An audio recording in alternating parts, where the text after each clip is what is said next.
do you see parallels between, say, the anti-Japanese sentiment that kind of crescendoed in the US in the 30s and 40s and the current kind of anti-Chinese sentiment we're seeing today?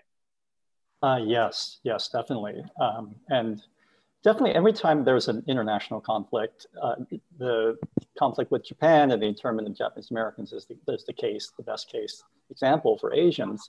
There's going to be tension, regardless of race. You know, when we're fighting a different country, a foreign power, the representatives or the citizens from that country in the US, the sort of enemy aliens are always subjected to some type of harassment. But what's different is when it's a racial minority, right? And so for Japanese Americans, the idea is there's no such thing as a good Japanese in the war against Japan.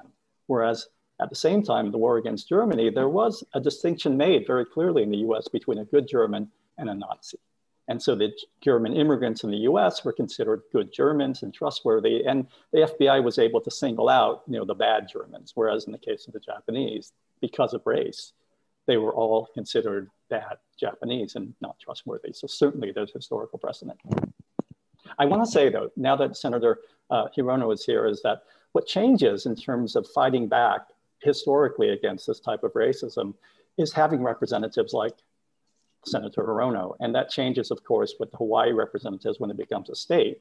The first time you have these Asian American representatives in Congress. But even before that, when the Philippines was a colony, in the 20s and 30s, when they had non-voting representatives, it made a difference that they were there fighting Filipino exclusion, fighting these types of anti-Asian policies and racial discourse. And so thank you, Senator Hirono, and all of the others, who are fighting the good fight.